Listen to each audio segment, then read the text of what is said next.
Guerra dos Sentidos.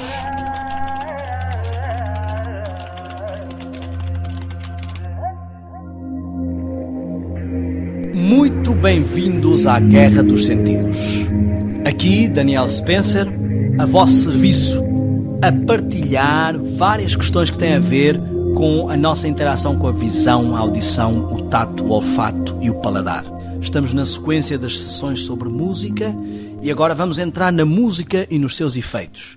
Talvez as duas últimas sessões tenham tido um cunho muito da abordagem do lado espiritual, mas agora vamos abordar as várias vertentes, o lado espiritual, mental e físico, e vamos entender como a música interage com estas três vertentes. Muitas pessoas têm compreendido que o que afeta as pessoas é a letra. E que se a letra estiver em consonância com valores morais ou as nossas crenças, que tudo está bem.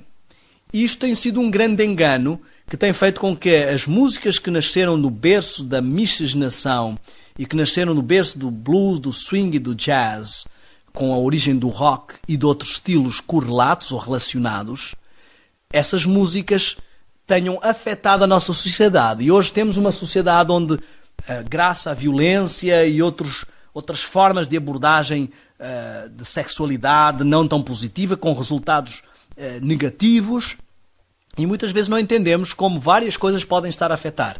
Já falámos em sessões anteriores sobre o cinema, a televisão e os efeitos que isso tem sobre o nosso lóbulo frontal, o centro de comando do ser, da dinâmica, da força de vontade, do poder de decisão. E hoje estamos agora na sequência das músicas e vamos ver também como isso, da mesma forma que as telas, pode hiperestimular o tálamo e o hipotálamo, o lado carnal, físico, sensorial e hormonal. A música não é só letra. Muitas músicas nem têm letra. E nós vamos encontrar que a música é basicamente melodia, harmonia e ritmo. Ora, fica óbvio qual destas partes estimula qual. E há muitos estudos de várias universidades e pesquisas científicas que nos confirmam isso. Tudo no nosso corpo tem ritmo.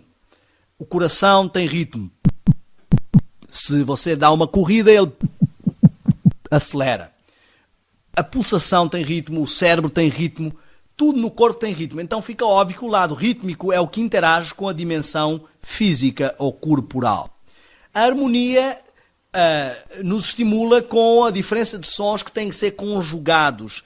E isto estimula os dois hemisférios, estimula toda a dinâmica de conciliação de sons, e então ela interage com o lado mental, e a melodia interage com o lado espiritual.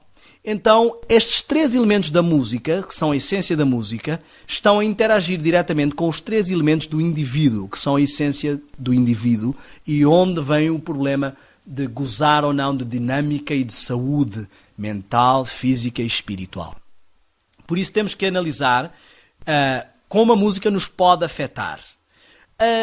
As mensagens, a letra ou mesmo mensagens subliminares têm a ver com a assimilação do conteúdo, mas essa assimilação não é só feita pela letra, e é isso que vamos ver. O volume com que a música é propagada tem a ver com o temperamento, e os tons utilizados têm a ver com a disposição. Então, uma música equilibrada, ela deve equilibrar as coisas. Ela não deve ter a parte física a controlar a parte mental e espiritual. Porque o centro do comando do nosso ser é o lóbulo frontal, onde está presente a parte mental e espiritual, e o tálamo e hipotálamo deve ser controlado por estes. Isto para as pessoas comuns, para aqueles que acreditam de forma racional, no racionalismo, no lado filosófico, ou para as pessoas religiosas, que veem como o lado moral e o domínio racional tem que sobrepujar e subjugar o lado físico. Então, uma música desequilibrada é uma música onde há maior estímulo sobre toda a parte física, tudo o que tem a ver com a soltura da produção de hormônios ou hormonas, como queiram dizer, e com a soltura do lado físico. Então nós vemos que o rock trouxe realmente essa revolução. A principal ênfase é no lado físico. Se ouvimos um carro que se aproxima com música pop, quando eu falo do rock não estou a falar só do rock clássico, mas de todas as vertentes, o jazz e o swing e o blues na origem, e todas as vertentes que surgem daí, as músicas que estão correlacionadas, o reggae, rap, hip hop e todos os estilos de rock que nós vemos por aí. Então, se vem um carro a aproximar-se, ouvimos primeiro.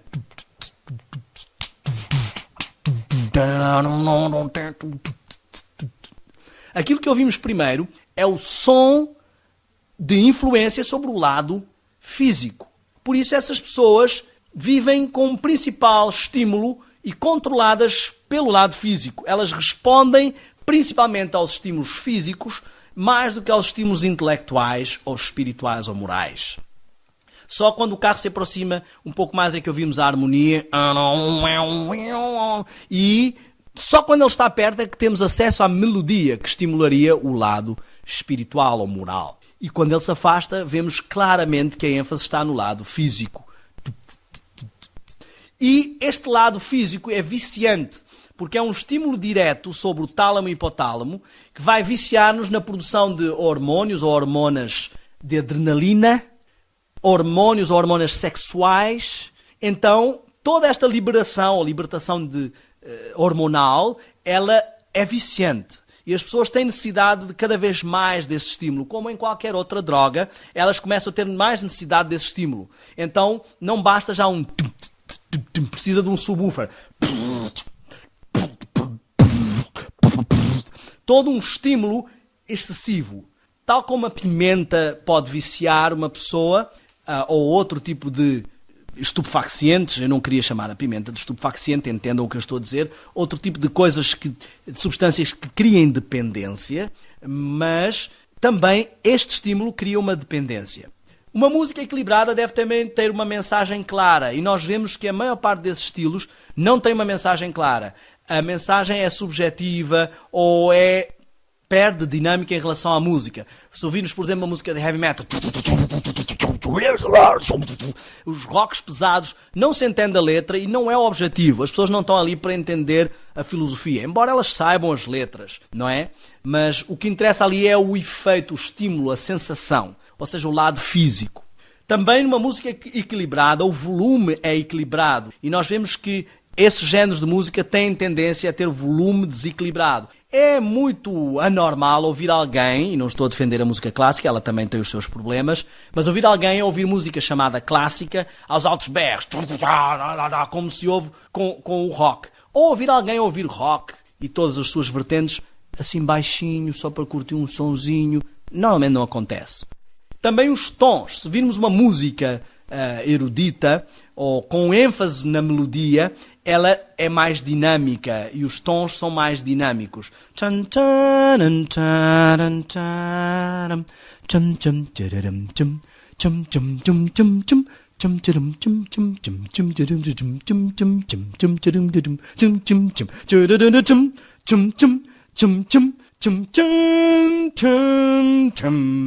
Enquanto o rock se baseia na repetição de um som.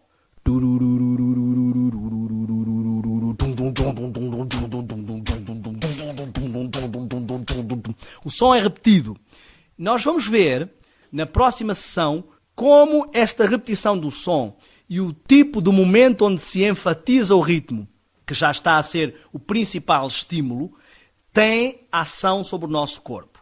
Primeiro, eles vão criar uma depressão, porque muitos desses tons utilizados são, em muitas das bandas, depressivos.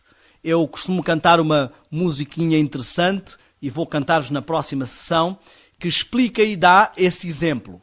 Segundo, eles vão entrar no campo do que se chama de mantra. Isso pode ser obtido também fora dos ritmos e com o lado melódico, e nós vamos falar sobre isso na próxima sessão.